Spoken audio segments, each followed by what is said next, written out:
In the Efik Kingdom of Calabar, there lived a young girl named Mary. She was beautiful, lively, and full of charm. But Mary had one problem: she loved to steal. It was not because she was hungry or poor, but because she found great pleasure in taking what belonged to others. If a friend left a basket of fruit outside, Mary would quickly sneak in and take some.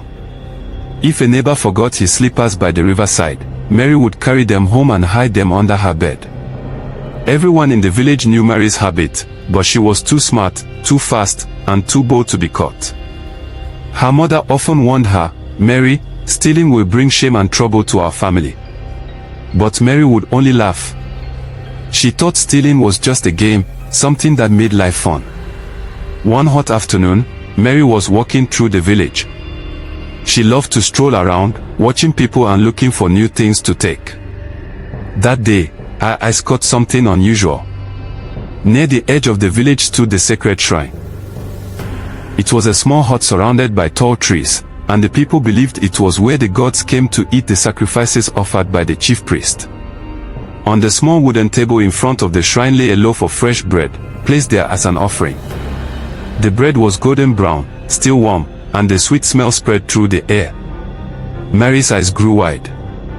She whispered to herself, "Bread, fresh bread. Oh, how delicious it must taste." She looked around. No one was near. The chief priest had just gone inside the shrine to pour palm wine on the altar. Without thinking, Mary tiptoed to the table. Her heart was beating fast, but her desire was stronger. With one quick move, she grabbed the bread and slipped it under her wrapper. Quietly, she walked away, trying not to laugh. She thought it was the greatest stealing she had ever done. But what Mary did not know was that this act was a terrible abomination in the Efik Kingdom. To steal from the shrine was to offend the gods, and no one had ever dared to do such a thing. Later that evening, when the chief priest came out and saw the bread missing, his face turned pale. He raised his hands and shouted, "Who has done this evil thing? Who has touched the food meant for the gods?" The people gathered around, shocked and afraid. No one answered. Everyone shook their heads. The priest's voice grew louder, echoing through the night air. "Whoever stole the sacred bread will never find peace. The gods will expose you. The gods will curse you." And the whole village trembled. But Mary, sitting quietly at home, hid the bread in her room and ate it secretly with pride. She thought she had outsmarted everyone once again. She had no idea that her life was about to change forever. The next morning, the whole village gathered at the shrine. The news had spread like wildfire. Someone had stolen the bread meant for the gods. The elders stood with worried faces, the women whispered among themselves, and the children clung to their mothers' wrappers in fear. The chief priest, an old man named Etam, stood before the crowd. His long white beard flowed down his chest, and his eyes burned with anger. In his hand, he carried a staff decorated with cowries and feathers. "My people," he shouted, "a terrible thing has happened. The gods have been insulted. The bread we offered has been stolen." A loud murmur filled the air. "This is not an ordinary crime," Priest Etam continued. "This is a curse waiting to happen. If the thief does not confess, disaster will fall upon this village." The people gasped. Some looked at one another, hoping the thief would step forward. But Mary stood quietly among the crowd, her face innocent, her hands folded neatly in front of her. She pretended not to know anything. Priest Etam raised his staff high. "Then hear me now," he thundered. "Whoever stole the bread shall never have peace. That person will live to regret this sin. The gods will show their power, and the whole world will see their shame." The crowd clapped their hands in fear and agreement. Everyone turned to their neighbors, whispering. But nobody suspected Mary. That night, the village felt heavy. The air seemed strange. Dogs barked without reason. The moon hid behind the clouds. People shut their doors early, whispering prayers to protect their families from whatever curse might be coming. Mary, on the other hand, felt pleased. She lay on her bed smiling, remembering how sweet the bread had tasted. Nothing has happened, she told herself. The priest only likes to scare people.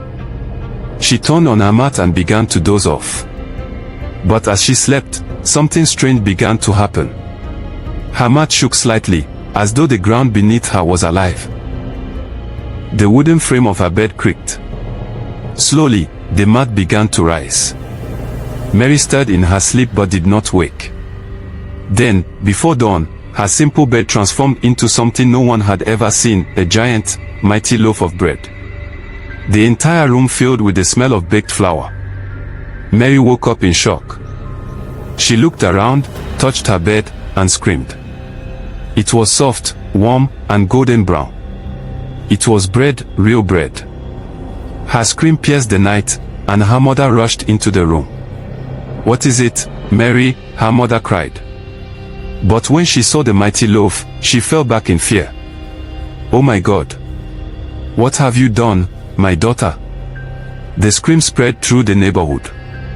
People ran from their houses, carrying lamps and torches. Soon the entire village gathered outside Mary's hut. And when they saw the giant loaf of bread where Mary slept, the whole community gasped in terror. The curse had begun. The village square was filled before sunrise. Men, women, and children gathered with trembling voices. Some carried palm oil lamps, others held sticks as if to protect themselves. All eyes were fixed on Mary's hut. Inside, Mary sat on the floor, shaking with fear. Her bed was no longer a bed, it was still a giant loaf of bread, soft and golden, filling the room with a heavy smell. Her mother wept loudly, pulling at her hair, crying, "Oh Mary, what shame you have brought upon us. What have you done to offend the gods?" Mary kept crying, I don't know, but deep down, she remembered the bread she had stolen from the shrine. Soon, Chief Priest Itam arrived. His face was stern, and he carried his staff family. The crowd parted to allow him through. He stepped into Mary's hut, looked at the giant loaf, and closed his eyes. For a long moment, he said nothing. When he finally spoke, his voice was low but filled with power. The gods do not lie. They have exposed the thief. Mary has offended the land. A loud gasp rose from the crowd. People began to murmur. So it was Mary all along. We suspected her, she has always been stealing. But stealing from the shrine? This is too much. Mary shook her head, crying louder. No, it's not me. I didn't do anything. But Priest Itam raised his staff and struck the floor. Silence. The gods cannot be mocked. The bread she stole has become her shame. Now her secret is open to all. This curse will remain unless the gods are appeased. Fear swept through the crowd. Mothers pulled their children closer. Some men shook their heads in pity, others in anger. No one dared go near Mary, not even her closest friends. Her mother fell to her knees before the priest. Please, save my daughter. Tell us what to do. I beg you, don't let her die this way. The priest looked at Mary with sharp eyes. The gods demand cleansing. Until the sacrifice is made, this curse will continue. If we do nothing, the bread will grow bigger, and worse things will come upon this land. The people groaned in fear. One of the elders whispered, what kind of sacrifice will cleanse such a crime? The priest answered, a cleansing that will cost much. Because the gods have been mocked openly, the cleansing must also be done openly. Tomorrow at sunrise, Mary must be brought to the shrine. The crowd nodded, though many were afraid. Mary burst into fresh tears, her body shaking. Please, forgive me. I don't want to die. But her words fell on deaf ears. The people had seen enough to believe she was guilty. That night, nobody in the village slept well. The sound of drums echoed faintly in the air, carried by the wind as if the spirits themselves were restless. Dogs howled at the moon. Owls perched on rooftops, hooting as if announcing doom. And in Mary's heart, the giant loaf of bread seemed to grow warmer, spreading an unbearable smell that filled the night. The people knew tomorrow would be a day the village would never forget. The sun rose slowly over the Efik Kingdom. The morning air was heavy, and the entire village seemed to hold its breath. The people gathered at the shrine, waiting for what would happen. Children sat on their mothers' laps, wide-eyed with fear. Men stood in groups, whispering about the curse. At the center of it all stood Mary, her hands tied with a rope. Her mother wept beside her, begging for mercy, but no one dared to speak against the chief priest's command. Mary's face was pale. Her eyes darted around, looking for a way to escape, but there was none. The giant loaf of bread had been carried from her hut to the shrine, placed on the ground before the altar. It looked strange, glowing faintly in the morning light. Flies buzzed around it, but none dared to touch it. Priest Itam stepped forward, raising his staff high. His voice was strong and commanding. "People of Efik, you see with your own eyes. The thief has been exposed. Mary mocked the gods by stealing their sacred bread. But the gods do not sleep. Today, she shall face their judgment." The crowd echoed, "Let it be so." Mary shook her head wildly, tears streaming down her face. Please forgive me. I only wanted to taste the bread. I didn't know it would bring this upon me." Her words fell like stones into the silence. The people only looked at her with pity and fear. Priest Itam placed a calabash filled with palm wine before the loaf. He poured it slowly onto the ground and began to chant. His words were strange, ancient, rising and falling like waves. The drums began to beat, slow, heavy, frightening. Suddenly, the ground beneath the shrine trembled. The loaf of bread shook violently, growing larger and larger before everyone's eyes. The people screamed and stepped back in fear. Mary fell to her knees, crying loudly. "Mercy! Mercy," she begged. But the priest lifted his staff again. "The gods have spoken. What was taken in secret is now your destiny." At once, a mighty wind blew through the shrine, scattering leaves and dust. The giant loaf split open with a loud crack, and from within came a blinding light. Mary's scream pierced the air as she fell onto the bread. In an instant, her body sank into it as if it were water. The crowd gasped. The loaf trembled one last time, then became still.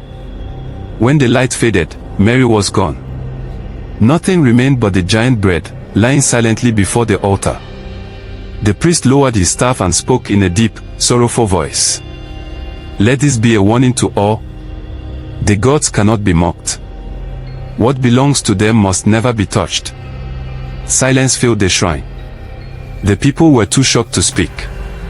Slowly, they began to disperse, carrying the story to every corner of the land. Mothers warned their children never to steal.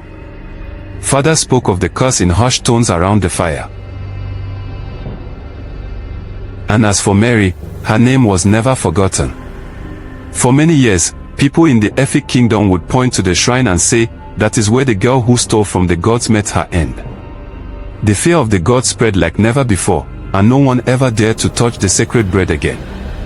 Moral lesson: stealing may look small and harmless, but every wrong action carries a consequence. Mary's story reminds us that nothing stays hidden forever. Whatever is done in secret will one day be revealed, and it may bring shame, regret, or even destruction. Always choose honesty and integrity, because it is better to have little with peace than much with a curse. What lesson did you learn from Mary's story? Share your thoughts in the comment section below. And if you enjoyed this story, don't forget to like, share, and subscribe to our channel for more powerful African folktales that will inspire, entertain, and teach important life lessons.